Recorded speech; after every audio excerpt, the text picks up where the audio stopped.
ka lang mag-aerobics. Sana ba yan eh? Nagluto pa naman ako ng masarap na ulam para sa kanya. Melay! Asan ka bang bata? Lola, tinatawag niyo po ako. Huwag mo naman akong gulatin, Melay. Nanggugulat naman itong si Melay. May high blood ako. Saan ka ba galing, Apo? Nagpapaganda po ako, Lola. Ay, ikaw ay nagpapaganda. Ang ganda mo nga ngayon, ha? Kamukha mo sa Angel Locsin. Pag nakatalikod lang, ha? Ang ganda niya, no? Mga bata, yan si Melay, ang ganda-ganda. Melay, ito pala, asan na yung pagkain hinanda ko? Ito pala yung gulay, nawala na.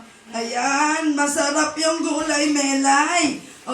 Tikman mo yan ay niluto ko yan. Ayoko po nito, Lola. Ayoko po ng lasa ng gulay, Lola. Ay, bakit ayaw mo yan? Ay, meron niyang mga gulay. Halo-halong gulay yan, ha? May carrots. Ayan, may beans pa. At saka repolyo. Ay, tikman mo yan. Ayoko po talaga, Lola. Ay, ano ka bang bata ka? Ay, masarap nga yan. Ay, puro junk foods lang ang kinakain mo. Kasi masarap po yung junk foods kaysa nito, Lola. Ito talagang batang ito ay pambihira. Kaya pala ay puro lagi ka na lang nagkakasakit. Ay, puro na lang chicherya ang kinakain mo.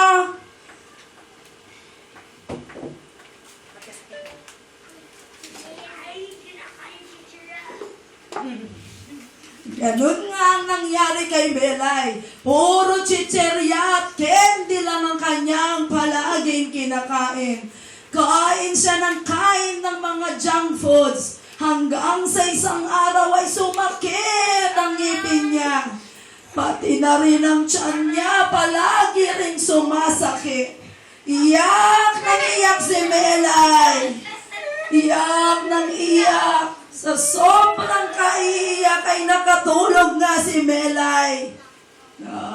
Sa kanyang pagtulog ay napanaginipan niya ang kaharian ng mga gulay. Ito ay tinatawag na Golandia. Wow, ang ganda. Sana ba ako? Melay, nandito ka sa kaharian ng Golandia. Sino po kayo? Ako si Engkan Lalandan. Ano pong ibig sabihin ng Golandia? Melay, ang Golandia, ang ibig sabihin niyan ay yan ang kaharian ng mga gulay at prutas. Nakikita mo ba yan, yung ating mga gulay at prutas? Para saan po yan? Ang mga gulay at prutas ay maganda para sa katawan ng mga bata. Tignan mo ang mga batang nakatira dito. Malulusog sila, magaganda, malalakas, at higit sa lahat, matatalino, Melay. Ikaw ba, Melay, kumakain ng gulay? Hindi po. Kaya nga po laging sumasakit yung ngipin at tiyan ko kasi ayoko po ng gulay. Ay, naku, Gelay, wag mo kakain ng gulay. Lagi kang kakain ng gulay. Tigilan ang candy at chichirya. Tignan mo yung mga batang yan, ang gaganda kasi gulay at prutas ang kinakain nila. Kaya ngayon, araw-araw kakain na ako ng gulay. At magmula nga noon ay palagi nang kumakain ng gulay si Melay. Okay, palakpakan nga natin si Melay.